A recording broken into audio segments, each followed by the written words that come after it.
Mis hijos me dijeron, ven temprano mamá, vamos a celebrar contigo. Pero cuando llegué a ese restaurante elegante, el mesero me entregó una credencial que decía, invitado limitado. Mi nuera Fernanda susurró con una sonrisa cruel, eso significa sin comida, suegra. Mi hija solo se echó a reír como si fuera la broma más divertida del mundo. Si estás viendo esto, suscríbete y cuéntame de dónde eres, porque lo que pasó después cambió mi vida para siempre. Yo soy Katia, tengo 65 años, y durante toda mi vida fui la madre perfecta. La que siempre dijo que sí, la que siempre perdonó, la que siempre se sacrificó. Crié a mis hijos sola después de que su padre murió cuando eran adolescentes. Trabajé doble turno en la fábrica textil, vendí comida casera los fines de semana, limpié casas por las noches.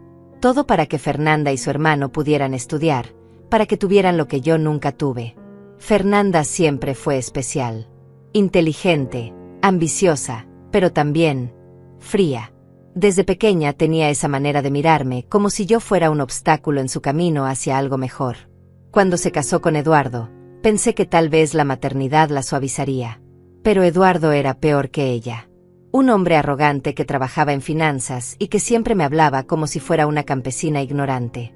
Mamá, me decía Fernanda cada vez que la visitaba, no entiendes cómo funciona el mundo moderno. Deja que Eduardo maneje tus papeles, él sabe de estas cosas. Eduardo asentía con esa sonrisa condescendiente que tanto odiaba. Doña Katia, usted ya hizo suficiente. Ahora descanse y deje que nosotros nos ocupemos de todo. Pero yo no era la anciana indefensa que ellos creían. Durante todos esos años de sacrificio, aprendí algo que mis hijos nunca supieron, el valor del silencio y la paciencia. Mientras ellos pensaban que yo solo sabía coser y cocinar, yo invertí cada centavo extra que ganaba. Compré propiedades pequeñas en barrios que sabía que crecerían. Ahorré en cuentas que ellos desconocían. Construí un patrimonio en secreto, porque había algo en la manera en que me miraban que me decía que algún día lo necesitaría. Fernanda tenía una hija, Sara, mi nietecita de 8 años. Era la única que me trataba con verdadero amor. Cuando la visitaba, Sara corría a abrazarme y me susurraba, abuela, mamá dice cosas feas de ti cuando no estás. Esas palabras me partían el corazón, pero también me prepararon para lo que estaba por venir. La invitación llegó un martes. Fernanda me llamó con una voz extrañamente dulce. Mamá, queremos invitarte a cenar mañana. Algo especial. Ven temprano. Vamos a celebrar contigo. Eduardo gritó desde el fondo. Sí, doña Katia. Por fin vamos a celebrar como se debe. Me dio esperanza pensar que tal vez, después de tantos años, mis hijos finalmente me valoraban. Me puse mi vestido verde más bonito, el que había guardado para ocasiones especiales. Me arreglé el cabello, me puse un poco de perfume. Caminé hacia ese restaurante con el corazón lleno de ilusión, pensando que tal vez estaban planeando algo hermoso para mi cumpleaños que se acercaba. O quizás querían pedirme perdón por todos esos años de indiferencia. Cuando llegué al restaurante, era uno de esos lugares elegantes donde nunca había estado. Cristales brillantes, manteles blancos, música suave. Me sentí orgullosa de que mis hijos hubieran elegido un lugar tan fino para celebrar conmigo. Busqué con la mirada y los vi en una mesa grande, riendo y charlando animadamente. Me acerqué sonriendo, pero algo estaba mal. El mesero me interceptó antes de llegar a la mesa. Disculpe señora, me dijo con una sonrisa incómoda, usted es la invitada especial. Le dije que sí, que era la mamá de Fernanda. Entonces me entregó esa credencial plastificada que decía, invitado limitado. ¿Qué significa esto?, le pregunté confundida. El mesero miró hacia la mesa donde estaban mis hijos y luego me susurró, significa que puede sentarse, pero no puede ordenar comida, señora. Solo agua. Sentí como si me hubieran abofeteado. Miré hacia la mesa y vi a Fernanda riéndose, cubriéndose la boca con la mano mientras Eduardo grababa todo con su teléfono. Me acerqué a la mesa con esa credencial humillante colgando de mi cuello. Fernanda me miró con ojos brillantes de malicia y me susurró lo suficientemente alto para que Eduardo escuchara. Eso significa sin comida, suegra. Espero que haya cenado antes. Eduardo soltó una carcajada y dijo, ¡ay, doña Katia! Es una broma. Siempre tan dramática. Pero no era una broma. Vi en sus ojos que disfrutaban cada segundo de mi humillación. Me senté en esa silla sintiéndome como una mendiga en medio de la realeza. Fernanda y Eduardo continuaron su cena como si nada hubiera pasado, cortando sus filetes de carne mientras yo solo tenía un vaso de agua frente a mí. El aroma de la comida me torturaba, pero lo que más me dolía era ver cómo disfrutaban mi sufrimiento. «Mamá», dijo Fernanda limpiándose delicadamente la boca con la servilleta, «te preguntarás por qué te trajimos aquí». Su voz tenía esa frialdad que conocía tan bien, esa manera de hablar que usaba cuando quería lastimarme. Eduardo asintió mientras masticaba, sus ojos brillando con diversión cruel. «Verás», continuó Fernanda, «Eduardo y yo hemos estado hablando sobre tu futuro. Ya tienes 65 años, estás sola en esa casa vieja, y francamente, nos preocupa que no puedas cuidarte». Se inclinó hacia adelante, fingiendo preocupación. «Hemos encontrado un hogar para ancianos muy bonito. Pequeño, económico, perfecto para alguien de tu nivel». El mundo se tambaleó a mi alrededor. Eduardo dejó su tenedor y me miró con esa sonrisa que había aprendido a odiar. «Doña Katia, usted ya cumplió su propósito en la vida. Crió a sus hijos. Ahora es hora de que descanse. Nosotros nos haremos cargo de todo». Sacó de su maletín unos documentos y los puso frente a mí. «Solo necesitamos que firme estos papelitos. Nada complicado». Miré los documentos con horror. Eran papeles de transferencia de propiedad, poderes notariales, documentos que básicamente me convertirían en una indigente legal. Mi casa, mis ahorros, todo pasaría a manos de Fernanda. «Es por su propio bien, mamá», insistió mi hija. «Usted no entiende de inversiones ni de impuestos. Eduardo es experto en finanzas. Él sabrá qué hacer con todo». «Y no se preocupe», agregó Eduardo con falsa gentileza. «Le daremos una mesada mensual. $50 están bien para sus gastos personales, ¿no? Jabón, pasta de dientes, esas cosas». Fernanda soltó una risita. «Mamá, ya no necesitas más que eso. En el hogar te darán comida y techo». Sentí como la ira crecía en mi pecho como lava hirviendo. Estos dos monstruos, a quienes había criado y amado, estaban planeando robarme todo lo que había construido con décadas de sacrificio. Y lo peor de todo, lo hacían con una crueldad tan calculada que me daba náuseas. «¿Y si no quiero firmar?», pregunté con voz temblorosa. Eduardo y Fernanda intercambiaron una mirada cómplice. «Mamá», dijo Fernanda con voz suave pero amenazante, «¿realmente quieres hacerlo por las malas? Podemos declararte mentalmente incompetente. Eduardo tiene contactos en el hospital, médicos que pueden certificar que ya no estás bien de la cabeza». «Piénselo, doña Katia», añadió Eduardo, «una mujer de su edad, viviendo sola, sin familia que la visite, sería muy fácil convencer a un juez de que necesita supervisión médica». Se recostó en su silla, disfrutando cada palabra. «O puede firmar ahora, voluntariamente, y nosotros nos aseguraremos de que tenga una vejez tranquila». El mesero se acercó discretamente y puso la cuenta en la mesa. Eduardo la miró y sonrió maliciosamente. «Ah, qué pena, doña Katia. Parece que trajimos justo el dinero para nuestra comida. Usted puede pagar su agua». Señaló mi vaso vacío con burla. «Son $2.50. Fernanda fingió buscar en su bolsa. «Ay, mamá. Yo tampoco tengo cambio. ¿Qué vamos a hacer?». Los dos me miraron esperando mi humillación total.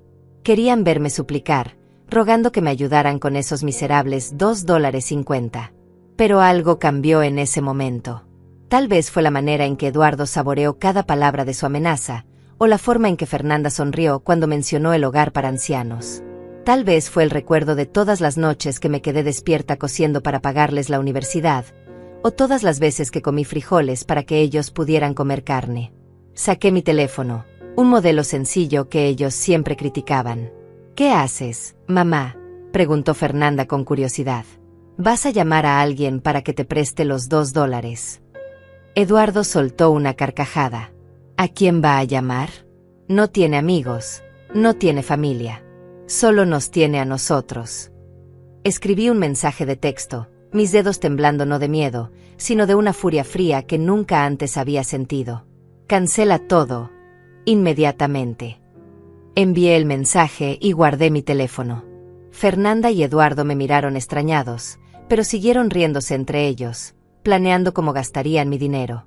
¿Sabes qué, mamá?, dijo Fernanda acercándose peligrosamente a mi cara. Tal vez es mejor que sepas toda la verdad. Eduardo y yo ya hemos estado gastando parte de tu herencia. Compramos un auto nuevo, remodelamos la casa, hicimos unas vacaciones en Europa. Pensamos que como vas a morir pronto de todas maneras. Se encogió de hombros como si estuviera hablando del clima. Eduardo asintió orgulloso. Tenemos las cuentas bien calculadas, doña Katia. Su casita vieja vale unos $20,000, tiene unos 5,000 en el banco, y con eso podemos pagar nuestras deudas y tener algo extra para invertir. Se inclinó hacia adelante. Usted ha sido muy útil sin saberlo. Y Sara, agregó Fernanda con crueldad, le hemos dicho que la abuela está enferma de la cabeza, que dice cosas locas y que es mejor que no la visite más. La pobre niña ya ni pregunta por usted. Esas palabras fueron como puñales directos a mi corazón. Miré mi reloj. Habían pasado 40 minutos desde que envié ese mensaje de texto. Eduardo seguía hablando de sus planes para mi dinero cuando su teléfono comenzó a sonar. Miró la pantalla y frunció el ceño. Es del banco, murmuró. ¿Por qué me llamará el banco un miércoles por la noche? Contestó la llamada con confianza. Sí, habla Eduardo.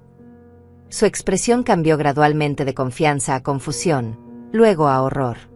¿Cómo que congelada? ¿Qué significa eso? Su voz se hizo más alta. Eso es imposible. Tengo autorización para usar esa cuenta. Fernanda lo miraba con creciente pánico. Eduardo colgó e inmediatamente marcó otro número. Es el banco de la hipoteca, me explicó nervioso. Su segunda llamada fue aún peor. ¿Cancelada? Pero si acabamos de refinanciar. ¿Quién tiene autoridad para...? Su voz se quebró. El teléfono de Eduardo no dejaba de sonar. Cada llamada traía noticias peores. Su tarjeta de crédito había sido cancelada, su cuenta corriente estaba congelada, y el préstamo que habían usado para comprar el auto nuevo había sido revocado inmediatamente. Fernanda lo miraba con ojos de pánico mientras él trataba desesperadamente de entender qué estaba pasando. Esto tiene que ser un error del sistema, gritó Eduardo, atrayendo las miradas de los otros comensales. Voy a demandar al banco. Pero incluso mientras hablaba, su voz sonaba menos convincente. El hombre arrogante que me había amenazado minutos antes ahora sudaba y temblaba como un niño asustado. Fernanda agarró su bolsa y sacó su tarjeta de crédito. Yo pago la cena, dijo tratando de sonar calmada. Pero cuando el mesero pasó la tarjeta, la máquina hizo ese sonido terrible que todos conocemos. Transacción denegada. Fernanda palideció. Debe ser un problema técnico.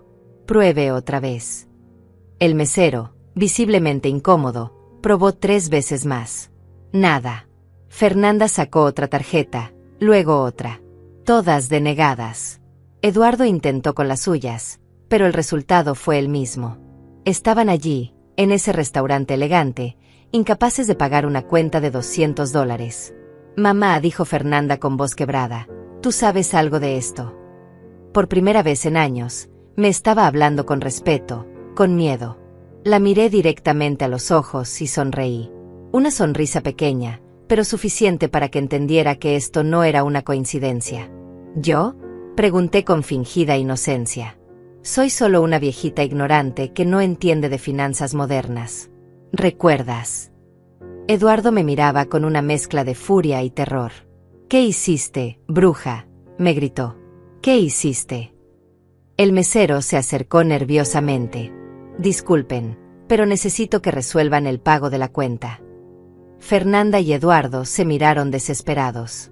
No tenían efectivo, todas sus tarjetas estaban canceladas, y yo seguía ahí, sentada tranquilamente con mi credencial de invitado limitado. Saqué mi billetera vieja y gastada, la misma que ellos siempre habían visto con lástima. Puse exactamente $2.50 en la mesa. Aquí está el pago de mi agua, dije serenamente. En cuanto a la cuenta de ustedes, bueno, como dijeron, son expertos en finanzas. Seguramente encontrarán una solución. Me levanté para irme, pero Fernanda me agarró del brazo. No puedes dejarnos aquí. Sus ojos estaban llenos de lágrimas de pánico. Somos tu familia. Eduardo asintió desesperadamente. Doña Katia, por favor. Podemos hablar. Podemos arreglar esto. Los miré a ambos, estas dos personas que habían planeado robarme todo y encerrarme en un hogar para ancianos. ¿Familia?, pregunté suavemente. La familia que me iba a dar $50 al mes para pasta de dientes. Me zafé de la mano de Fernanda y caminé hacia la salida. «Mamá, espera», gritó Fernanda corriendo detrás de mí. «Podemos explicarlo todo. Era solo una broma». Pero yo ya había salido del restaurante. La última imagen que tuve fue la del mesero hablando por teléfono, probablemente llamando al gerente para lidiar con una cuenta impaga de $200. Caminé 3 cuadras hasta llegar a un café pequeño y familiar. Me senté en una mesa del rincón y pedí una taza de chocolate caliente. Mientras esperaba, sonó mi teléfono. Era un número que reconocía: Guillermo, mi abogado. Sí, tenía un abogado, algo que mis queridos hijos nunca supieron. Señora Katia, dijo la voz familiar de Guillermo, todo está hecho. Las cuentas conjuntas han sido cerradas, las tarjetas canceladas, y los préstamos que tenían garantía con sus propiedades han sido revocados inmediatamente.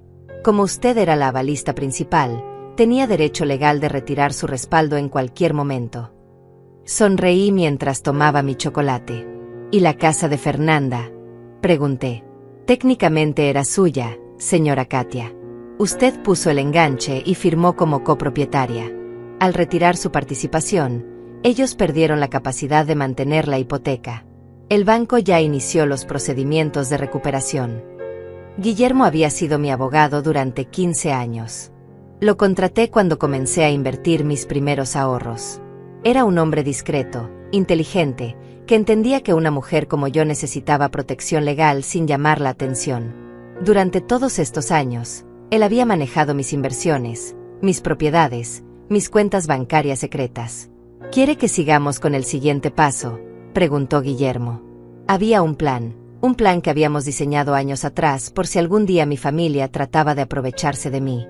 Nunca pensé que tendría que usarlo, pero esa noche en el restaurante me demostró que había estado preparándome para lo correcto. Todavía no, le dije.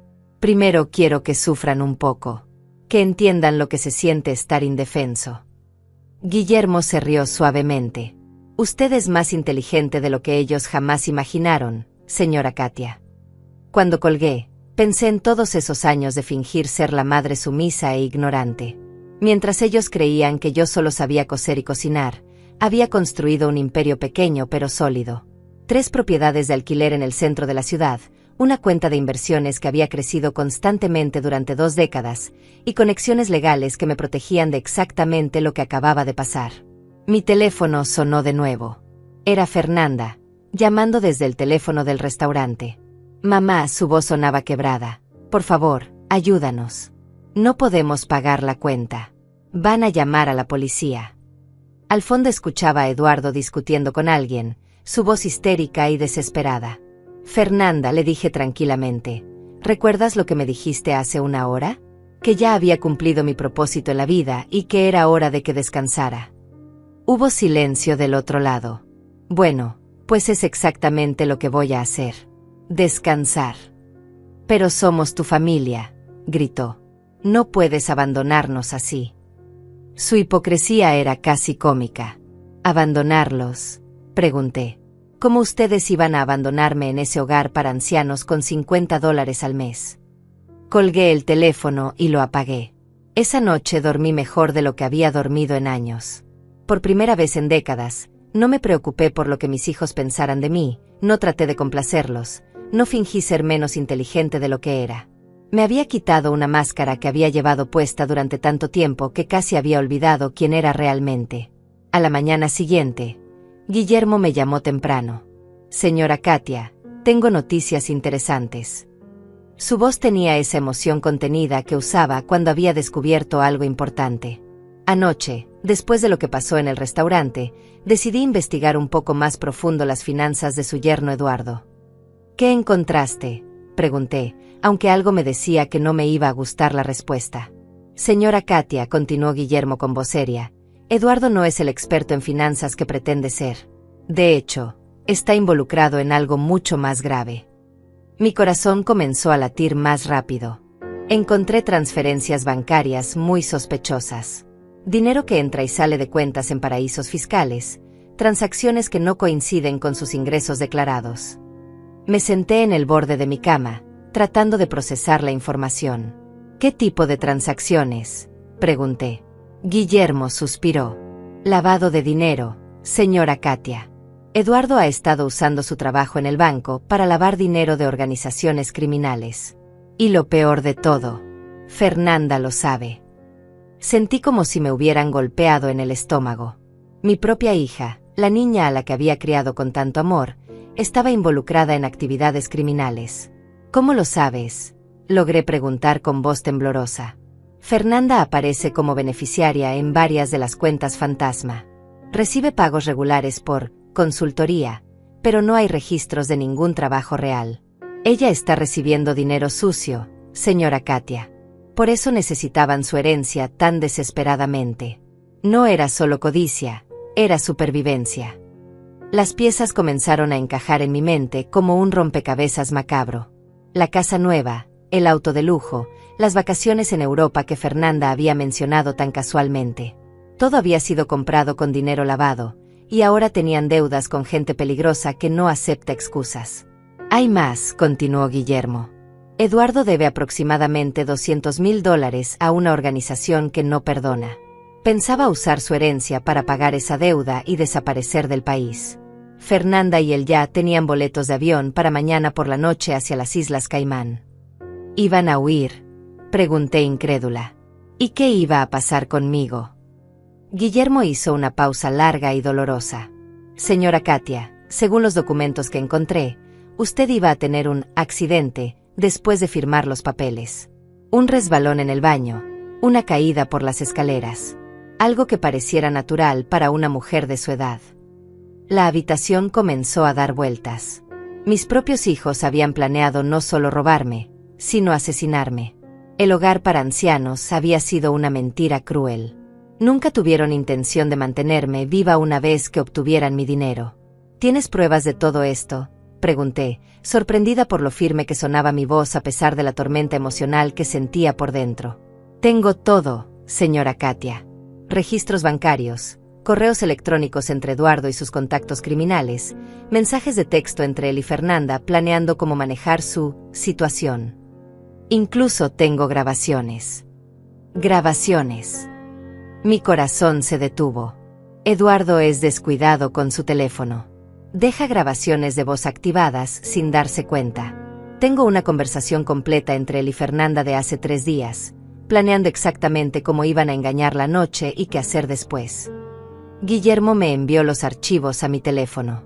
Con manos temblorosas, escuché las grabaciones. La voz de Eduardo era clara y fría. Una vez que la vieja firme los papeles, tenemos que actuar rápido. Un accidente doméstico, algo simple. Fernanda, tú no puedes estar en la casa cuando pase. Necesitas una coartada sólida. La voz de mi hija respondía con una frialdad que me heló la sangre. ¿Y Sara? Mi hija va a preguntar por su abuela. Eduardo se rió. Le decimos que la abuela se fue de viaje largo. Los niños olvidan rápido. En 1 año, Sara ni se acordará de que tenía una abuela. Tuve que pausar la grabación porque estaba temblando tanto que no podía sostener el teléfono. Estos monstruos habían planeado borrarme de la existencia completamente. No solo matarme, sino hacer que mi propia nieta olvidara que yo había existido. Señora Katia, dijo Guillermo suavemente cuando me repuse lo suficiente para contestar su llamada, hay algo más que necesita saber. Los hombres a quienes Eduardo debe dinero no van a esperar mucho. Según mis fuentes, ya están buscándolo.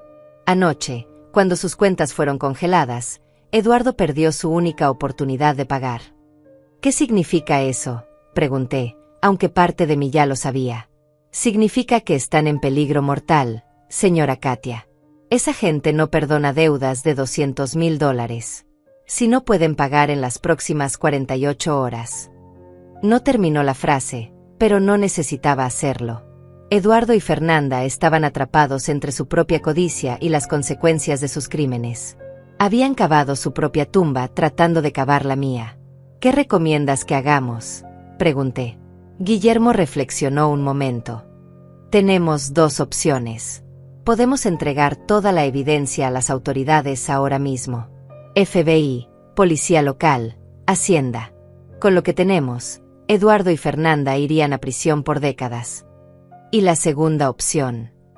Esperamos. Dejamos que la situación se desarrolle naturalmente. Eduardo ya debe estar desesperado. Probablemente está tratando de conseguir dinero de cualquier manera posible.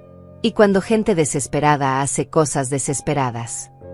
Dejó la frase colgando. Pensé en todo lo que había escuchado. Mis hijos no solo habían planeado robarme y matarme, sino que habían vivido durante años con dinero manchado de sangre. Habían corrompido todo lo que yo había construido con trabajo honesto. Guillermo, dije finalmente, quiero que hagas algo por mí. Lo que usted necesite, señora Katia. Quiero que contactes a esa organización criminal. Hubo silencio del otro lado. Perdón.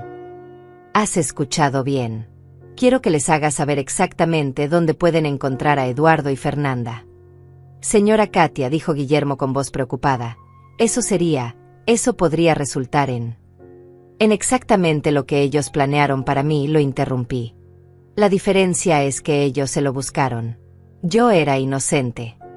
Guillermo suspiró profundamente. Entiendo su rabia, señora Katia. Pero ¿está segura de que quiere mancharse las manos de esa manera? Su pregunta me hizo reflexionar.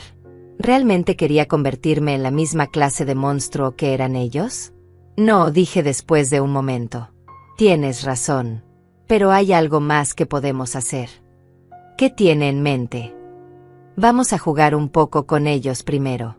Vamos a hacer que sientan exactamente lo que es estar completamente indefenso. Y después, cuando hayan sufrido lo suficiente, entregaremos la evidencia a las autoridades. ¿Qué propone específicamente?, preguntó Guillermo, y pude escuchar en su voz que estaba intrigado por mi plan. Primero, quiero que Sara esté completamente protegida. Es inocente en todo esto y no merece sufrir por los crímenes de sus padres. Ya me encargué de eso, dijo Guillermo. Tengo a mis mejores detectives privados vigilando a la niña las 24 horas. Si algo le pasa, sabremos inmediatamente. Me sentí aliviada. Segundo, quiero que congeles también sus cuentas personales restantes. Todo. Que no puedan comprar ni un chicle. Hecho. Y tercero, quiero que los criminales a quienes Eduardo debe dinero sepan que los está traicionando. Que está planeando huir del país sin pagar. Guillermo se rió suavemente. Eso es brillante, señora Katia. Los pondrá en una situación imposible. Exactamente. Ahora no pueden huir porque los criminales los estarán vigilando, pero tampoco pueden quedarse porque no tienen dinero para pagar. Sentí una satisfacción fría y calculada. Van a sentir exactamente lo que yo sentí anoche en ese restaurante. Completamente atrapados, completamente humillados, completamente indefensos. Esa tarde decidí hacer algo que no había hecho en años: visitar a mi nieta Sara en su escuela. Guillermo me había asegurado que la niña estaba siendo vigilada discretamente, pero yo necesitaba verla con mis propios ojos. Necesitaba recordar por qué todo esto valía la pena. Esperé afuera de la escuela primaria hasta que sonó la campana. Los niños salieron corriendo como siempre, y ahí estaba ella, mi pequeña Sara de 8 años, con su mochila rosa y sus coletas despeinadas.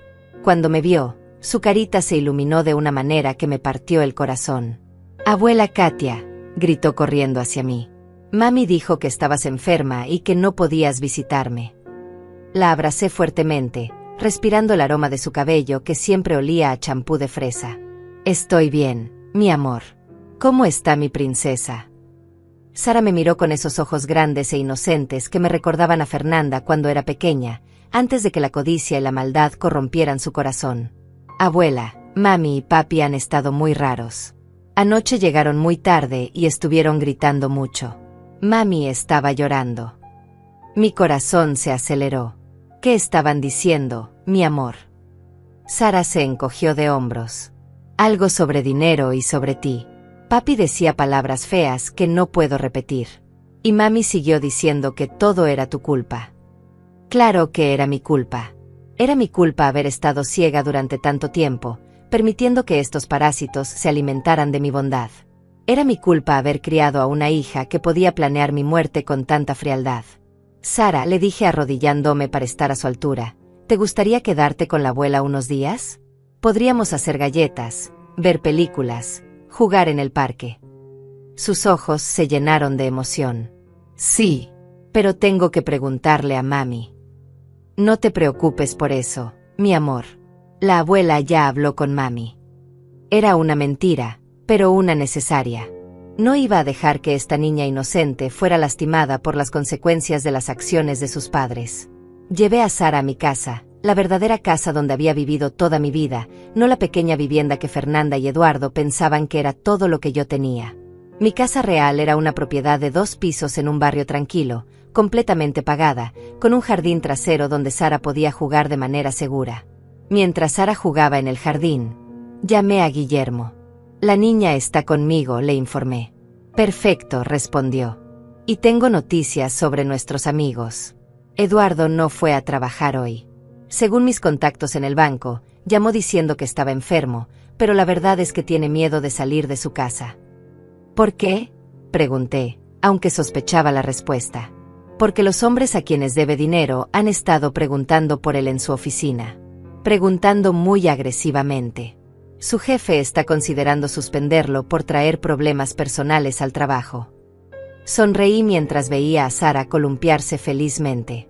Todo estaba saliendo exactamente como lo habíamos planeado. ¿Y Fernanda? Fernanda está completamente histérica. Intentó ir a varios bancos hoy para solicitar préstamos de emergencia, pero su reporte crediticio está destruido. También trató de empeñar sus joyas, pero resultó que eran falsificaciones baratas. Eso no me sorprendió. Eduardo siempre había sido un hombre de apariencias. Probablemente había comprado joyas falsas para impresionar a Fernanda, y ella había sido demasiado ingenua o codiciosa para darse cuenta. Hay algo más, continuó Guillermo. Fernanda fue a su casa vieja hoy.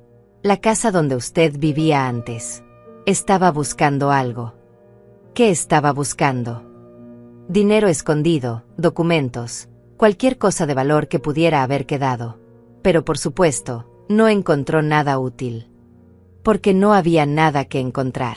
Yo había sido muy cuidadosa durante todos estos años de mantener mis verdaderos activos completamente separados de la vida que mis hijos conocían. Ellos pensaban que yo era una viuda pobre que vivía de una pequeña pensión. Guillermo, ¿ya contactaste a nuestros amigos del submundo?, pregunté con cuidado, sabiendo que podía haber personas escuchando. Sí, señora Katia. Les hice saber que Eduardo está planeando desaparecer sin cumplir sus obligaciones. También les di su dirección actual y su rutina diaria. ¿Cómo reaccionaron? Como era de esperarse. No estaban contentos.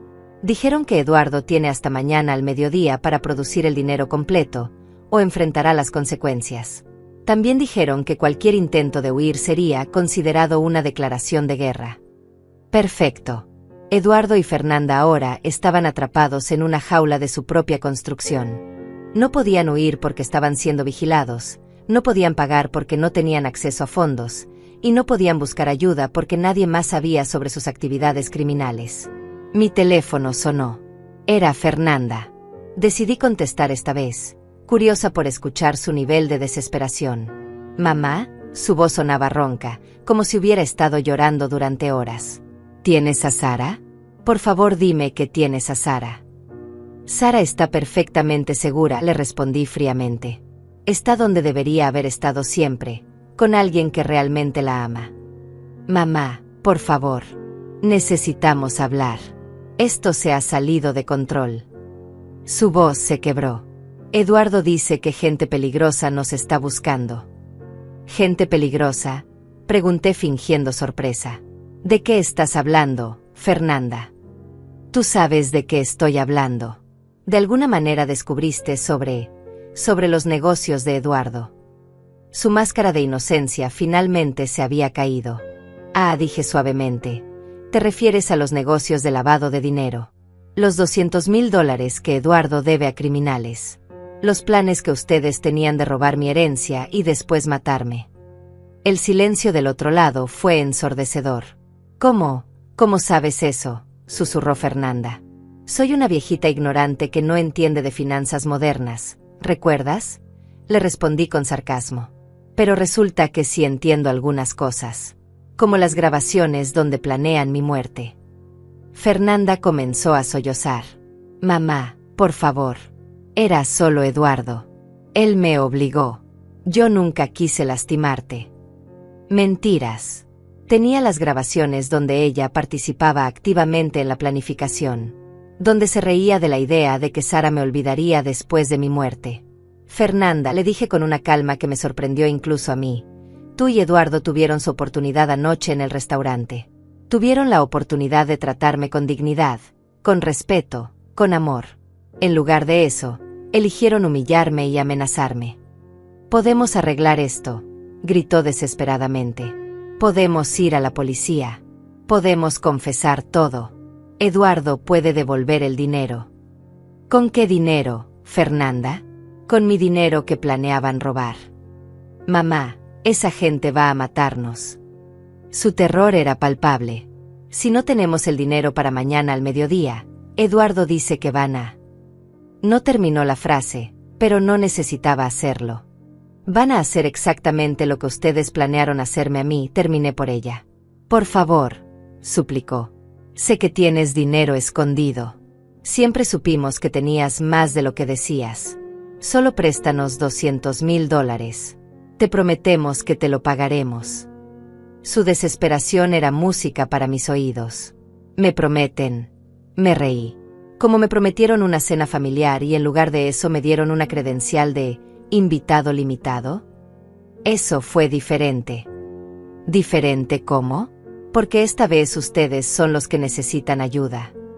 Escuché a Eduardo gritando algo en el fondo. Su voz sonaba histérica, aterrorizada. «Fernanda», continué. «Déjame preguntarte algo. Si las posiciones estuvieran invertidas, si yo estuviera rogándote por ayuda, ¿qué harías?». Hubo una pausa larga. Ambas sabíamos la respuesta. «Exactamente», dije. «Harías exactamente lo que hiciste anoche. Te reirías de mi sufrimiento y me dirías que ya cumplí mi propósito en la vida». «Mamá, por favor. Al menos piensa en Sara. Ella va a quedarse huérfana». Esa fue la gota que derramó el vaso. Sara ya está siendo cuidada por alguien que realmente la ama. Alguien que no planea usar su inocencia como escudo para actividades criminales. Colgué el teléfono y lo apagué. Afuera, Sara seguía jugando felizmente, completamente ajena al drama que se desarrollaba. Esa niña merecía algo mejor que padres criminales que la usaban como herramienta de manipulación. Guillermo me llamó una hora después. «Señora Katia, hay movimiento. Eduardo acaba de salir de su casa con una maleta. Mis hombres lo están siguiendo. Cree que está tratando de huir. Es posible. O tal vez está tratando de encontrar dinero desesperadamente. De cualquier manera, nuestros otros amigos también lo están siguiendo. Eduardo no tiene idea de que está siendo rastreado por múltiples grupos». «Perfecto. Deja que cometa un error. Deja que haga algo desesperado que selle completamente su destino. ¿Y si intenta lastimar a alguien inocente en su desesperación? Por eso Sara está conmigo, y por eso tienes gente vigilándolo. Eduardo es un cobarde. Cuando los cobardes se desesperan, generalmente solo se lastiman a sí mismos». Esa noche, mientras Sara dormía tranquilamente en la habitación de huéspedes, mi teléfono no dejaba de sonar. Llamadas de números desconocidos, mensajes de texto desesperados, incluso un intento de videollamada. Todos de Fernanda y Eduardo, cada vez más histéricos, cada vez más aterrados. Decidí contestar una de las llamadas para escuchar hasta dónde había llegado su desesperación. Era Eduardo, y su voz sonaba completamente quebrada. «Doña Katia, por favor, escúcheme. Sé que hicimos cosas terribles, pero usted no entiende la situación en la que estamos». «Te escucho, Eduardo», le dije con frialdad. «Pero hazlo rápido. Tengo cosas más importantes que hacer. Esa gente a la que debo dinero, no son personas normales. Son parte de una organización que controla el tráfico de drogas en toda la región. Si no les pago mañana. Sí, ya sé, lo interrumpí. Van a matarte. Tal como tú y Fernanda planearon matarme a mí. Eso era diferente, gritó. Usted es vieja. Ya vivió su vida. Nosotros somos jóvenes. Tenemos un futuro. Su desparpajo me dejó sin palabras. Incluso en su desesperación, incluso rogando por su vida, Eduardo seguía creyendo que mi vida valía menos que la suya. Eduardo, le dije con una calma helada, acabas de confirmar exactamente por qué mereces todo lo que te está pasando. No puede dejarnos morir, suplicó. Piense en Sara. Ella necesita a sus padres. Sara necesita padres que no sean criminales, le respondí. Padres que no planeen asesinatos por dinero. Le daré todo, gritó Eduardo. La casa, el auto, todo lo que tenemos. Solo ayúdenos a escapar del país. Me reí. ¿Todo lo que tienen? Eduardo, tú no tienes nada. La casa está hipotecada con mi dinero, el auto fue comprado con dinero lavado, y las joyas de Fernanda son falsas. Literalmente no tienes nada de valor. El silencio del otro lado me dijo que finalmente estaba entendiendo la magnitud de su situación. Además, continué, ¿realmente crees que voy a ayudar a dos personas que grabaron conversaciones planeando mi muerte? ¿Qué describieron exactamente cómo iban a hacer que pareciera un accidente? Usted escuchó esas grabaciones. Su voz se quebró completamente. Cada palabra. Eduardo. Cada detalle de cómo iban a matarme y hacer que Sara me olvidara. Cada plan sobre cómo gastar mi dinero después de mi funeral. Eduardo comenzó a llorar. Un hombre adulto, sollozando como un niño. Por favor, gimoteó. Díganos qué tenemos que hacer. Cualquier cosa. Nos arrodillaremos. Besaremos sus pies. Seremos sus esclavos. Eduardo, le dije suavemente, hay algo que tú y Fernanda nunca entendieron. El respeto no se puede comprar con súplicas desesperadas. El amor no se puede recuperar con promesas vacías. Y la confianza, una vez rota como ustedes la rompieron, no se puede reparar. Entonces, ¿qué quiere de nosotros? Gritó. ¿Quiere vernos morir? ¿Quiere que Sara se quede sin padres? Lo que quiero, le dije lentamente, es que ustedes sientan exactamente lo que yo sentí anoche en ese restaurante.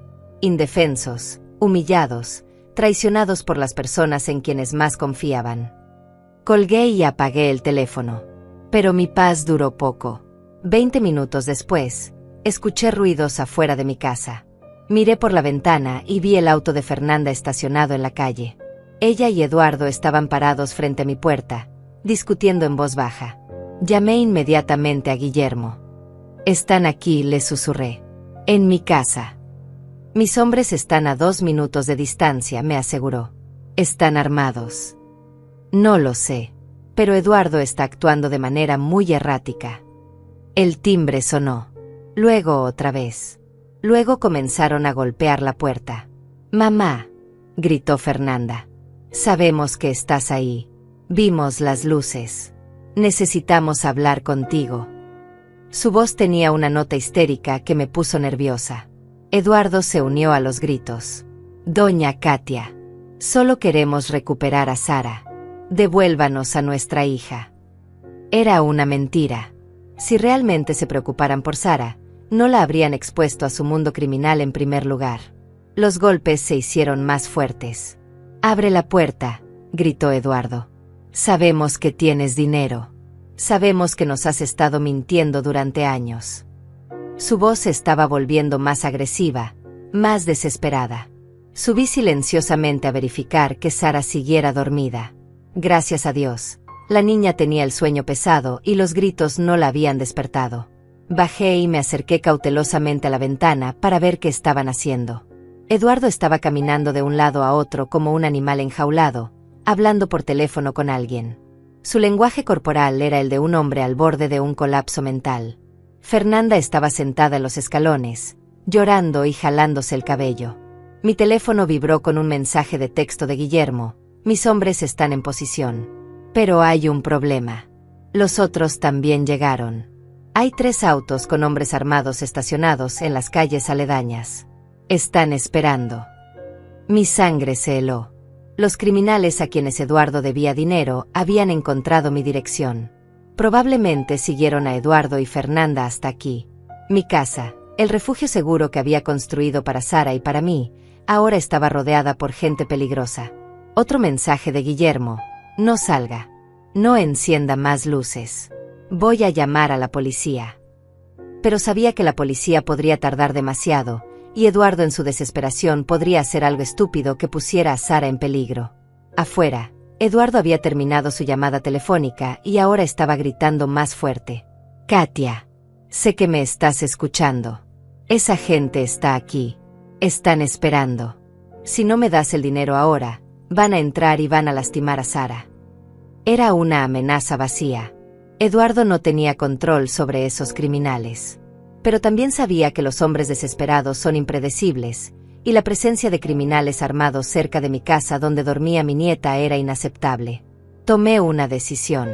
Marqué el número directo de emergencia que Guillermo me había dado para situaciones extremas. Código rojo, le dije simplemente. Entendido, respondió Guillermo. En 3 minutos. El código rojo era nuestro plan para situaciones de emergencia extrema. Guillermo tenía contactos en las autoridades federales, gente que podía responder más rápido y con más fuerza que la policía local. También significaba que íbamos a revelar todas nuestras cartas de una vez. Fernanda ahora estaba golpeando la puerta con ambos puños. Mamá, por favor, solo danos el dinero y nos iremos. Te prometo que nunca más te molestaremos. Sus promesas no valían nada. Había escuchado las grabaciones donde planeaba mi muerte. Eduardo se acercó a la ventana de la sala y trató de mirar adentro. Cuando vio que yo lo estaba observando, sus ojos se llenaron de una locura desesperada. Ahí está, le gritó a Fernanda. La vieja está ahí. Está riéndose de nosotros. No me estaba riendo. Estaba calculando. Estaba planeando. Estaba protegiendo a mi nieta de los monstruos que habían resultado ser sus padres. Eduardo comenzó a buscar algo en el jardín. Encontró una piedra grande y se dirigió hacia la ventana. Si no sales, voy a romper esta ventana, gritó. Voy a entrar y voy a buscar ese dinero yo mismo. Eso fue demasiado lejos. Saqué mi teléfono y grité lo suficientemente fuerte para que me escuchara. Eduardo, si rompes esa ventana, llamo a la policía ahora mismo. Llama a quien quieras, respondió con voz quebrada. Esa gente me va a matar de todas maneras. Al menos voy a conseguir el dinero primero. Levantó la piedra, y en ese momento escuché el sonido más hermoso del mundo: sirenas. Múltiples sirenas, acercándose rápidamente. Eduardo se congeló con la piedra en el aire. Fernanda levantó la cabeza, con los ojos llenos de terror. Pero las sirenas no eran solo de la policía.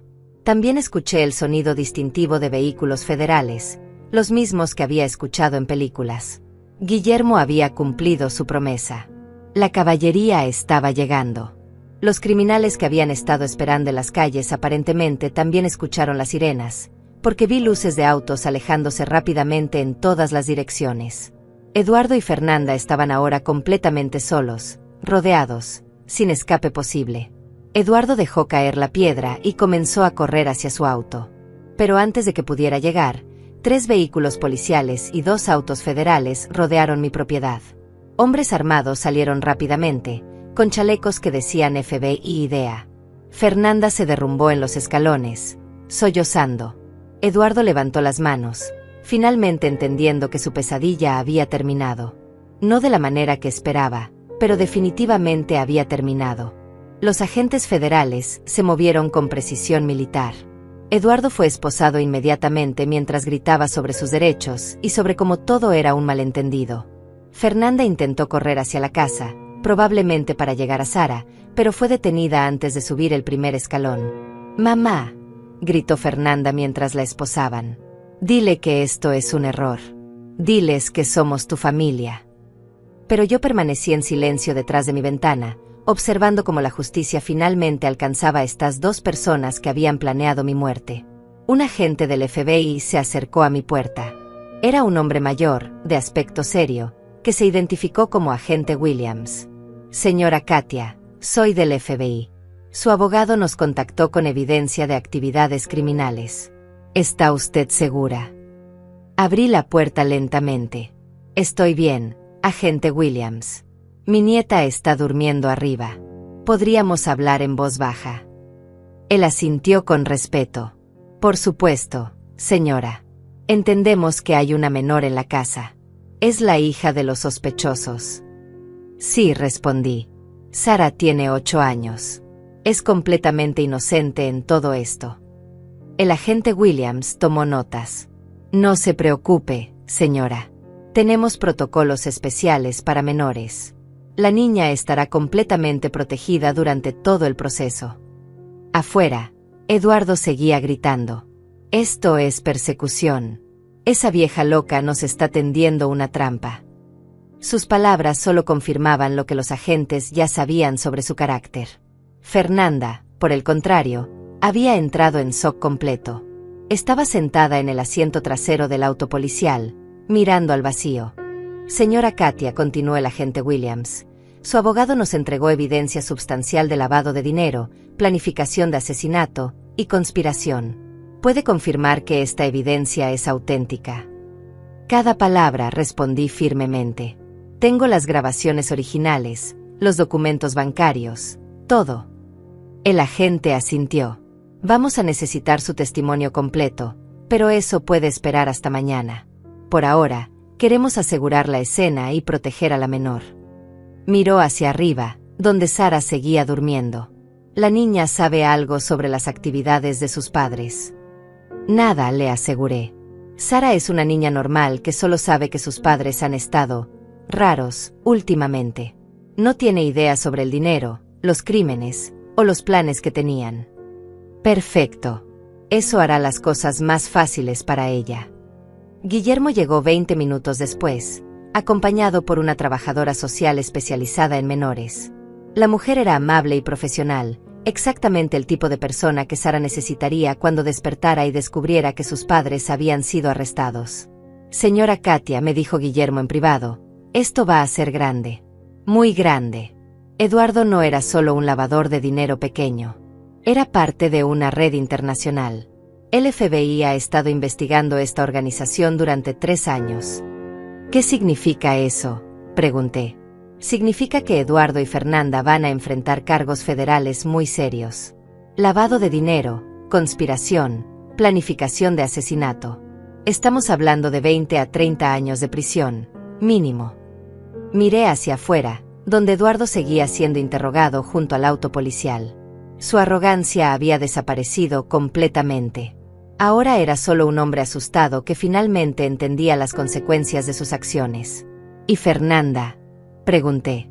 Fernanda está en una situación particularmente mala, respondió Guillermo. Porque además de ser cómplice en el lavado de dinero, tenemos evidencia clara de que participó activamente en la planificación de su asesinato. Eso es intento de asesinato en primer grado. La trabajadora social se acercó a nosotros. Señora Katia, necesitamos hablar sobre el cuidado temporal de Sara. ¿Estaría usted dispuesta a ser su tutora temporal mientras resolvemos la situación legal de sus padres? Por supuesto, respondí sin dudarlo. Sara es mi nieta. Es donde debería estar. Excelente. Haremos los trámites mañana, pero por esta noche, Sara puede quedarse con usted. Alrededor de las 2 de la mañana, finalmente se llevaron a Eduardo y Fernanda. Antes de irse, Fernanda logró gritar una última cosa. Mamá, por favor, cuida a Sara. Dile que la amamos. Era demasiado poco, demasiado tarde. Eduardo, por el contrario, me gritó algo completamente diferente. Esto no ha terminado, vieja. Cuando salga de prisión, voy a... Pero no terminó la frase porque uno de los agentes lo empujó dentro del auto. Después de que todos se fueron, me senté en mi sala con una taza de té, tratando de procesar todo lo que había pasado. En menos de 48 horas, había pasado de ser una madre humillada en un restaurante a ser la responsable de enviar a mis propios hijos a prisión. ¿Me sentía culpable? Un poco. ¿Me arrepentía? Para nada. Ellos habían tomado sus decisiones. Habían elegido la codicia sobre el amor, el crimen sobre la honestidad, la traición sobre la lealtad. y habían planeado matarme por dinero. Guillermo me llamó temprano en la mañana. Señora Katia, hay desarrollos importantes. Eduardo está tratando de hacer un trato con el FBI. Está ofreciendo información sobre toda la red criminal a cambio de una sentencia reducida. Y Fernanda. Fernanda está pidiendo un abogado. Pero también. Hizo una pausa. También está tratando de culparla a usted. ¿Culparme de qué? Dice que usted los obligó a cometer crímenes al negarles acceso a su dinero. Que todo fue desesperación causada por su crueldad. Me reí amargamente. Incluso arrestada, esposada, enfrentando décadas en prisión, Fernanda seguía tratando de manipular la situación y culpar a otros por sus propias decisiones. Guillermo, le dije, quiero que hagas algo más por mí. Lo que necesite, señora Katia. Quiero establecer un fondo fiduciario para Sara. Todo mi dinero, todas mis propiedades, todo va para ella. Pero ella no puede acceder a nada hasta los 25 años, y solo si demuestra que es una persona responsable y ética. ¿Y si Eduardo y Fernanda salen de prisión? Cuando salgan de prisión, lo corregí, van a encontrar que no tienen nada. Ni casa, ni dinero, ni acceso a Sara. Van a tener que empezar sus vidas desde cero, exactamente como ellos querían que yo hiciera. Es justicia poética, admitió Guillermo. ¿Pero está segura de que quiere desheredar completamente a Fernanda? Es su hija, después de todo. Fernanda dejó de ser mi hija cuando planeó mi muerte, respondí con firmeza. Sara es mi familia ahora. Ella es mi futuro. Cuando Sara finalmente despertó, alrededor de las 9 de la mañana, bajó las escaleras en pijama, bostezando y frotándose los ojos. Buenos días, abuela, dijo con esa sonrisa inocente que me derretía el corazón. ¿Dónde están mami y papi? Me arrodillé para estar a su altura. Había practicado este momento en mi mente, pero seguía siendo difícil. Mi amor, mami y papi tuvieron que irse por un tiempo. Van a estar, trabajando, en un lugar donde no pueden tener visitas. ¿Como cuando papi va a viajes de negocios?, preguntó Sara. Algo así, mi amor. Pero va a ser un viaje muy largo. Mientras tanto, vas a quedarte con la abuela.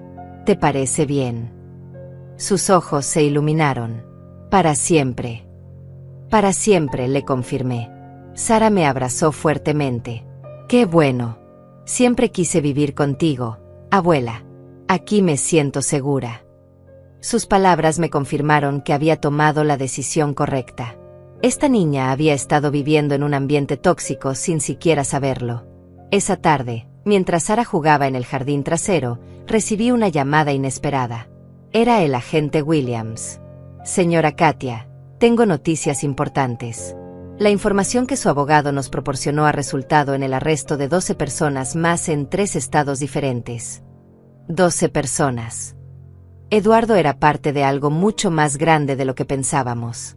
Su operación de lavado de dinero estaba conectada con tráfico de drogas, tráfico humano y fraude bancario a nivel internacional.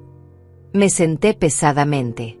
Y todo esto estaba pasando mientras ellos venían a cenar en mi casa los domingos. Aparentemente sí. Eduardo había estado usando a Fernanda como enlace con otros criminales.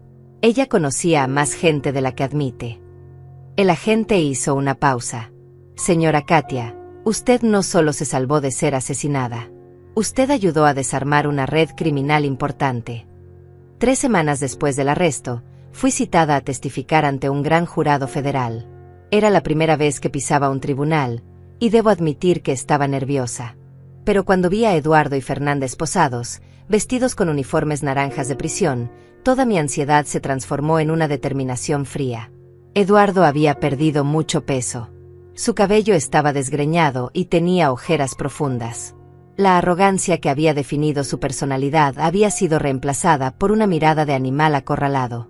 Fernanda lucía aún peor. Había estado llorando tanto que sus ojos estaban permanentemente hinchados y rojos. El fiscal federal, un hombre llamado Daniels, me guió a través de mi testimonio. Señora Katia, ¿puede contarnos qué pasó la noche del 17 de marzo en el restaurante La Esperanza?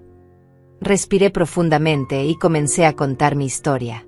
Describí la humillación de la credencial de invitado limitado, las amenazas de internarme en un hogar para ancianos, los documentos que querían que firmara. Hablé sobre las grabaciones donde planificaban mi muerte, sobre el dinero lavado que habían estado gastando, sobre cómo habían alejado a Sara de mí. Cuando llegué a la parte donde Eduardo me gritó, esa vieja loca nos está tendiendo una trampa, varios miembros del jurado intercambiaron miradas de disgusto. Eduardo se veía cada vez más pequeño en su silla. Señora Katia, continuó el fiscal, en algún momento durante estas amenazas, usted temió por su vida. Absolutamente, respondí. Cuando escuché las grabaciones donde describían exactamente cómo iban a hacer que mi muerte pareciera un accidente, me di cuenta de que no estaba tratando con mi familia. Estaba tratando con asesinos potenciales. El abogado defensor de Eduardo, un hombre nervioso que claramente sabía que tenía un caso perdido, trató de desacreditar mi testimonio. Señora Katia, ¿no es cierto que usted deliberadamente engañó a su familia sobre su verdadera situación financiera? Sí, respondí honestamente. Mantuve mis finanzas privadas. ¿Y no es cierto que esta privacidad llevó a su familia a creer erróneamente que usted necesitaba ayuda? No, respondí firmemente. Mi privacidad no los llevó a planear mi asesinato. Su codicia los llevó a planear mi asesinato. El abogado intentó otra táctica. ¿No es posible que las conversaciones que usted grabó fueran tomadas fuera de contexto? ¿Que fueran fantasías sin intención real? Me levanté ligeramente en mi asiento. Señor abogado, ¿usted considera que planificar cómo hacer que la muerte de una persona parezca un accidente es una fantasía normal? El jurado se rió discretamente. El abogado defensor se puso rojo y no hizo más preguntas. Cuando llegó el turno de Fernanda, su abogada trató de presentarla como una víctima de Eduardo. Mi clienta fue manipulada por un hombre mayor y más sofisticado, argumentó. Ella nunca habría participado en estas actividades por su propia voluntad. Pero el fiscal tenía preparada una sorpresa devastadora. Su honor, me gustaría reproducir la grabación número 7. Era una conversación entre Fernanda y Eduardo que yo no había escuchado antes. En ella, Fernanda no solo participaba en la planificación de mi muerte, sino que sugería métodos específicos. Podríamos empujarla por las escaleras, decía la voz de Fernanda claramente. O tal vez algo con medicamentos. A su edad, nadie sospecharía. Eduardo respondía, me gusta como piensas, mi amor. Por eso te amo. El silencio en la sala del tribunal era absoluto. Fernanda comenzó a sollozar, pero sus lágrimas ya no generaban simpatía. Los miembros del jurado la miraban con horror y disgusto. Después de mi testimonio, el agente Williams me llevó a un lado. Señora Katia, hay algo más que necesita saber. Hemos encontrado evidencia de que Eduardo y Fernanda no son primerizos en esto. Mi corazón se detuvo. ¿Qué quiere decir? Hemos estado investigando la muerte del primer esposo de Fernanda, el padre biológico de Sara. El mundo se tambaleó a mi alrededor. El padre de Sara murió hace 5 años en lo que se clasificó como un accidente automovilístico. Pero ahora, con todo lo que sabemos sobre los métodos de Eduardo y Fernanda, creen que lo mataron, susurré. Estamos reabriendo el caso. Eduardo tenía deudas significativas en ese momento, y Fernanda heredó una póliza de seguro de vida considerable. Me senté pesadamente en una silla del pasillo. Sara sabe algo de esto. No hay evidencia de que la niña sepa nada. Pero señora Katia, esto significa que Sara no solo está mejor con usted por las circunstancias actuales. Puede que usted le haya salvado la vida. Las implicaciones me golpearon como un martillo. Si Fernanda había matado a su primer esposo por dinero, ¿qué le habría impedido hacerle daño a Sara si algún día la niña se hubiera interpuesto en sus planes? Esa noche, mientras Sara hacía su tarea en la mesa de la cocina, la observé con nuevos ojos. Esta niña no solo había perdido a sus padres criminales, había escapado de asesinos que vivían en su propia casa. Abuela, dijo Sara levantando la vista de sus matemáticas, ¿tú crees que mami y papi van a volver pronto? Era una pregunta que me hacía al menos una vez por semana. Cada vez era más difícil responder. Mi amor, le dije sentándome a su lado, ¿tú eres feliz aquí conmigo? Sara sonrió. Súper feliz. Aquí no hay gritos, no hay peleas, y siempre hay comida rica. Además, tú siempre tienes tiempo para mí. Sus palabras me partieron el corazón y me llenaron de furia al mismo tiempo. Esta niña había estado viviendo en un ambiente de violencia y negligencia, y lo consideraba normal hasta que experimentó algo diferente. 2 días después, Guillermo me llamó con noticias finales. Señora Katia, ambos se declararon culpables. Ambos. Eduardo aceptó un trato. 30 años sin posibilidad de libertad condicional por 20 años. Fernanda recibió 25 años, también sin libertad condicional por 20 años. Hice los cálculos mentalmente. Eduardo tendría casi 70 años cuando saliera de prisión. Fernanda tendría 55. Sara sería una mujer adulta de 28 años con su propia vida establecida. Esencialmente, mis hijos habían desaparecido de nuestras vidas para siempre. ¿Pidieron verte?, pregunté. Eduardo pidió una reunión. Quiere disculparse y explicar sus acciones. Me reí amargamente. ¿Y Fernanda? Fernanda culpa a todo el mundo excepto a sí misma. Dice que la prisión es muy dura, que la comida es terrible, que las otras presas la molestan. No me interesa verlos, dije firmemente. Ambos tuvieron múltiples oportunidades de cambiar de rumbo. Eligieron el camino que los llevó aquí. ¿Y si Sara quiere verlos cuando sea mayor? Esa será decisión de Sara cuando tenga edad suficiente para entender completamente quiénes son sus padres y qué hicieron. La investigación también reveló que Eduardo había estado robando dinero del banco donde trabajaba. El total de sus crímenes financieros superaba los $2 millones. Fernanda había estado recibiendo dinero sucio durante 3 años, dinero que usó para comprar ropa de diseñador, joyas falsas y vacaciones de lujo. Todo mientras me trataban como una carga, como una vieja inútil que no entendía el mundo moderno. El momento más satisfactorio llegó cuando el banco embargó todos los bienes que Eduardo y Fernanda habían comprado con dinero robado o lavado. La casa, el auto, las joyas, todo fue confiscado. No les quedó absolutamente nada. Exactamente como ellos habían planeado hacerme a mí. La ironía final fue que el dinero que recuperaron de sus cuentas bancarias y bienes embargados ni siquiera alcanzaba para pagar sus deudas legales. Eduardo y Fernanda no solo irían a prisión por décadas, sino que saldrían completamente arruinados. 6 meses después del juicio, Sara y yo habíamos establecido una rutina hermosa. Cada mañana desayunábamos juntas mientras ella me contaba sus sueños de la noche anterior. Cada tarde, después de la escuela, hacíamos la tarea juntas y luego cocinábamos la cena. Los fines de semana explorábamos la ciudad, visitábamos museos, íbamos al parque. Por primera vez en décadas, me sentía realmente viva. La transformación de Sara había sido extraordinaria. La niña tímida y nerviosa que había rescatado de un hogar tóxico se había convertido en una pequeña segura de sí misma, llena de curiosidad y alegría. Sus calificaciones habían mejorado dramáticamente, había hecho nuevos amigos, y por las noches dormía tranquila sin pesadillas. Abuela, me dijo una mañana mientras comía sus cereales, ¿tú crees que soy mala persona porque no extraño mucho a mami y papi? La pregunta me partió el corazón. Mi amor, tú no eres mala. Eres una niña inteligente que sabe reconocer cuando está en un lugar seguro y lleno de amor. Es que aquí me siento diferente, continuó Sara. Como si pudiera ser yo misma sin tener miedo de hacer algo malo. Sus palabras confirmaron lo que yo había sospechado. Sara había estado caminando sobre cáscaras de huevo en su propia casa, tratando de no molestar a padres que estaban demasiado ocupados con sus crímenes para amarla adecuadamente. Esa tarde recibí una llamada inesperada. Era el director de una fundación benéfica local. Señora Katia, hemos escuchado sobre su historia. Nos preguntábamos si estaría interesada en colaborar con nosotros en un proyecto especial. ¿Qué tipo de proyecto?, pregunté con curiosidad. Queremos crear un programa para adultos mayores que han sido víctimas de abuso familiar o financiero. Un lugar donde puedan recibir asesoría legal, apoyo emocional y ayuda para reconstruir sus vidas. La idea me emocionó inmediatamente. ¿Qué necesitarían de mí? Su historia, señora Katia. Su experiencia.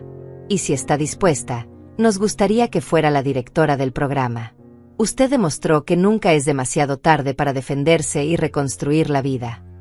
Acepté sin dudarlo. Había encontrado mi propósito, ayudar a otros adultos mayores que estaban pasando por lo mismo que yo había pasado. Personas que habían sido subestimadas, manipuladas o abusadas por sus propias familias. El programa Nuevos Comienzos abrió sus puertas 3 meses después.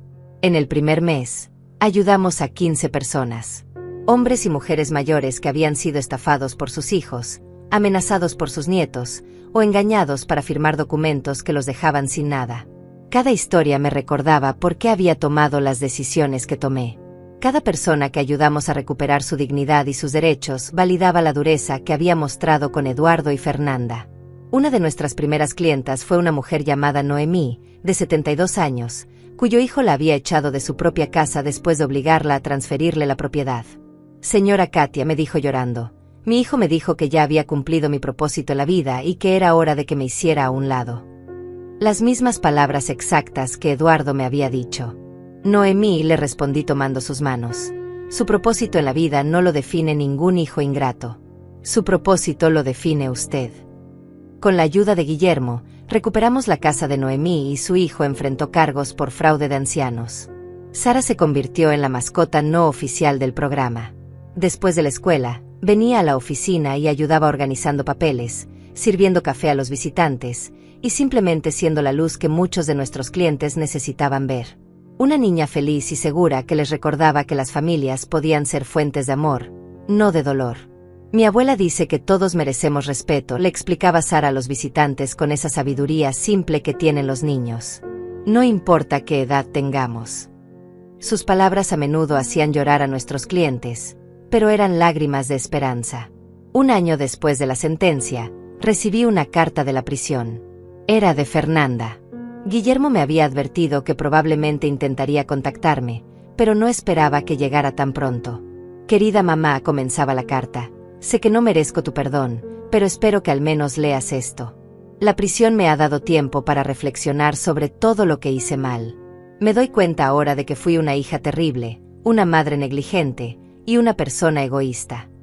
Continué leyendo, curiosa por ver si había genuino arrepentimiento o si era otra manipulación. Eduardo me convenció de hacer cosas que sabía que estaban mal, pero esa no es excusa. Yo tomé mis propias decisiones. Elegí la codicia sobre el amor. Elegí el dinero fácil sobre el trabajo honesto. Y casi elegí el asesinato sobre la familia. La carta continuaba por 3 páginas, detallando todos sus errores y pidiendo perdón. Terminaba con: no espero que me perdones. No espero que me permitas ser parte de la vida de Sara. Solo espero que sepas que finalmente entiendo el daño que causé y que cada día vivo con esa culpa.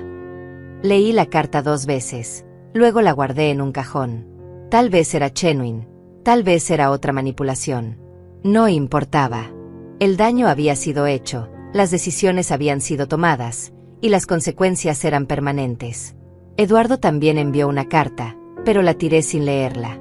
No tenía interés en escuchar las excusas de un hombre que había grabado su voz planeando mi muerte y luego me había gritado que era una vieja loca cuando fue arrestado. 2 años después del juicio, Sara cumplió 10 años. Organizamos una fiesta en el jardín trasero, invitamos a sus amigos de la escuela y celebramos la vida que habíamos construido juntas. Mientras veía a Sara reír y jugar con sus amigos, pensé en todo lo que habíamos ganado al perder a Eduardo y Fernanda. Paz, seguridad, amor genuino, respeto mutuo, una relación basada en honestidad en lugar de manipulación. Abuela, me dijo Sara esa noche mientras la arropaba, ¿tú crees que mami y papi están bien en el lugar donde están? Era una pregunta que sabía que vendría eventualmente. Creo que están aprendiendo, mi amor. Aprendiendo que las decisiones tienen consecuencias. ¿Y crees que algún día voy a querer verlos? No lo sé, Sara. Cuando seas mayor, tú decidirás si quieres conocer la historia completa y si quieres intentar una relación con ellos. Pero siempre recuerda que tú mereces ser amada y respetada, sin importar qué. Lo sé, dijo Sara abrazándome. Tú me enseñaste eso. En mi 5º año dirigiendo Nuevos Comienzos, habíamos ayudado a más de 200 personas mayores a recuperar sus derechos, sus propiedades y su dignidad. El programa se había expandido a 3 ciudades y habíamos inspirado programas similares en otros estados. Un periodista del periódico local quiso hacer un artículo sobre mi historia. Durante la entrevista, me preguntó: Señora Katia, ¿Se arrepiente de haber sido tan dura con sus hijos? No, respondí sin dudarlo. Me arrepiento de no haber sido más dura más temprano. Si hubiera establecido límites claros desde el principio, tal vez nunca habrían llegado tan lejos en su camino criminal. ¿Qué le diría a otros adultos mayores que están siendo maltratados por sus familias? Que su edad no los hace menos valiosos. Que su amor por su familia no los obliga a tolerar abuso. Y que nunca es demasiado tarde para defenderse y exigir respeto. Sara, ahora de 13 años, había decidido que quería ser abogada como Guillermo para ayudar a personas vulnerables. Quiero proteger a los abuelos como tú me protegiste a mí, me explicaba. La noche antes de que cumpliera 70 años, Sara me dio una carta que había escrito para mí. Querida abuela, decía, gracias por salvarme de una vida que no sabía que era mala hasta que experimenté una buena. Gracias por enseñarme que el amor real no duele, no amenaza y no manipula. Gracias por mostrarme que ser fuerte no significa ser cruel y que ser amable no significa ser débil. La carta terminaba con: cuando sea grande, quiero ser exactamente como tú, valiente, inteligente y dispuesta a luchar por lo que es correcto, sin importar qué tan difícil sea. Esa noche, mientras reflexionaba sobre todo lo que había pasado, me di cuenta de que la venganza más perfecta no había sido enviar a Eduardo y Fernanda a prisión. La venganza más perfecta había sido construir una vida tan llena de amor, propósito y alegría que su ausencia era una bendición en lugar de una pérdida. Y tú, que has escuchado mi historia hasta el final, dime, ¿alguna vez has vivido una injusticia así? ¿Has tenido que tomar decisiones difíciles para proteger a quienes amas? Cuéntame en los comentarios.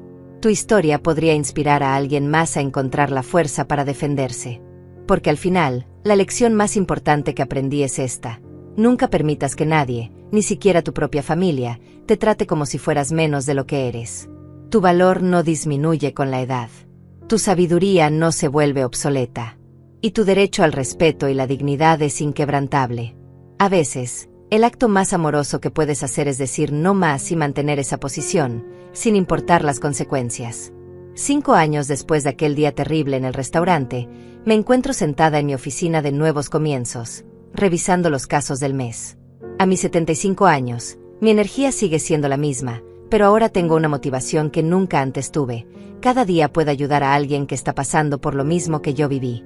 Sara, ahora de 18 años, está a punto de graduarse de preparatoria con honores.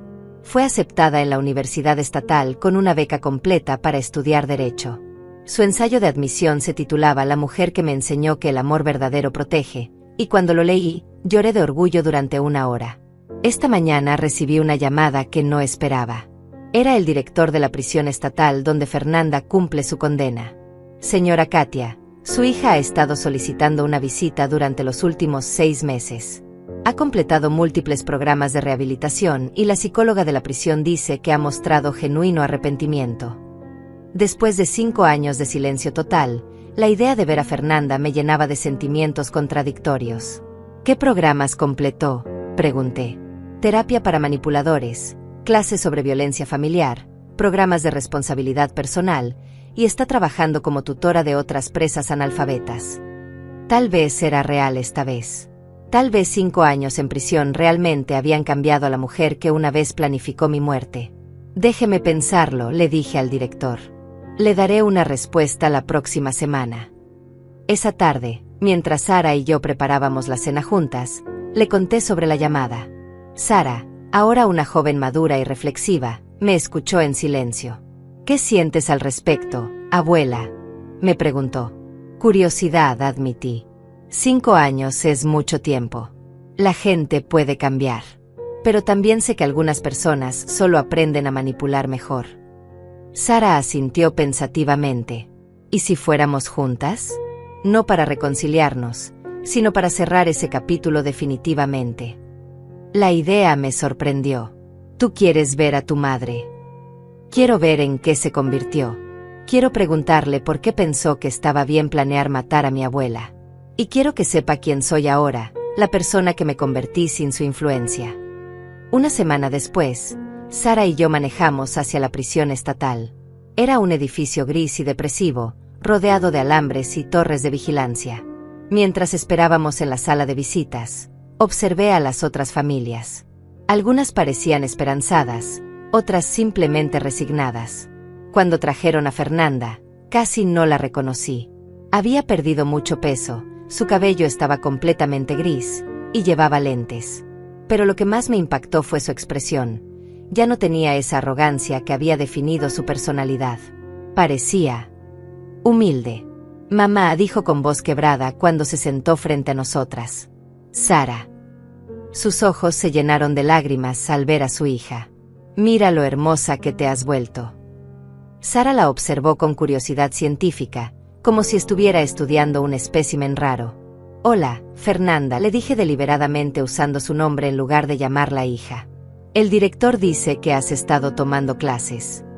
Fernanda asintió nerviosamente. Sí, clases sobre lo que les hice a ustedes. Sobre por qué estuve tan ciega durante tanto tiempo. Cuéntanos qué aprendiste, dijo Sara con una madurez que me llenó de orgullo. Fernanda respiró profundamente. Aprendí que las víctimas de mi codicia no fueron solo ustedes. Fui víctima de mi propia necesidad de tener más, de impresionar a otros, de vivir una vida que no podía costear honestamente. ¿Y Eduardo?, pregunté. ¿Sigues culpándolo a él? Eduardo fue mi cómplice, no mi líder, admitió Fernanda. Yo tomé mis propias decisiones. Yo elegí el dinero sobre la familia. Yo participé en planear tu muerte. La palabra salió como un susurro. Sara se inclinó hacia adelante. ¿Qué sentiste cuando planeabas lastimar a mi abuela? Era una pregunta directa y brutal. Fernanda se cubrió la cara con las manos. Nada. No sentí nada. Y eso es lo que más me aterroriza ahora. Que pude planear algo tan horrible sin sentir culpa. ¿Y ahora?, insistió Sara. Ahora siento todo, respondió Fernanda. Culpa, vergüenza, horror por lo que casi hice. Pero también gratitud de que no lo logré. Gratitud de que ustedes estén vivas y seguras. Le pregunté sobre los otros crímenes, sobre el dinero lavado, sobre el primer esposo de Fernanda. Ella confesó todo. Su primer matrimonio había sido por dinero, y cuando su esposo amenazó con divorciarse al descubrir sus gastos excesivos, ella y Eduardo habían saboteado su auto. Éramos monstruos, dijo simplemente. Asesinos por codicia. ¿Y Sara? Se dirigió a su hija. Tú estabas siguiente la lista si algún día te interponías en nuestros planes. Sara permaneció imperturbable. Sé que abuela me salvó la vida de muchas maneras, respondió. No solo físicamente, sino emocionalmente. Me enseñó lo que es el amor real. Después de 2 horas, nos preparamos para irnos. ¿Van a volver?, preguntó Fernanda esperanzada. Sara y yo intercambiamos miradas. No, le dije firmemente. Esta visita fue para cerrar este capítulo, no para abrir uno nuevo. Entiendo, dijo Fernanda, y por primera vez en años, pareció genuinamente sincera. Solo quiero que sepan que cada día trabajo para ser una persona que merezca su perdón, aunque nunca lo reciba. En el camino de regreso, Sara estuvo silenciosa por 1 hora. Finalmente habló. Me alegra haberla visto. ¿Por qué? Porque confirmó que tomaste la decisión correcta. Esa mujer que vimos hoy no es mi madre. Mi madre eres tú, abuela. Esa noche, mientras reflexionaba sobre la visita, me di cuenta de que ver a Fernanda había sido liberador de una manera inesperada. Ya no era el monstruo de mis pesadillas, pero tampoco era mi hija.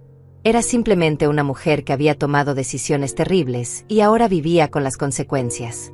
La semana siguiente, Nuevos Comienzos recibió una donación anónima de $100,000. La carta que acompañaba la donación decía, para honrar a una mujer valiente que se defendió y salvó a su nieta. Nunca descubrimos quién la envió, pero sospecho que fue alguien cuya historia era similar a la mía. Hoy, mientras escribo estas palabras finales, Sara está empacando para irse a la universidad. En unas semanas, por primera vez en años, estaré sola en mi casa. Pero no me siento sola. Me siento completa. He construido un legado de fuerza, justicia y amor incondicional. He demostrado que la edad no significa debilidad, que la bondad no significa ser víctima, y que a veces el acto más amoroso es decir no más y mantener esa posición. Mi historia terminó siendo exactamente lo contrario de lo que Eduardo y Fernanda planearon, En lugar de morir olvidada y robada, viví para proteger a otros y ser recordada como una mujer que se negó a ser víctima. Y esa, creo yo, es la victoria más dulce de todas.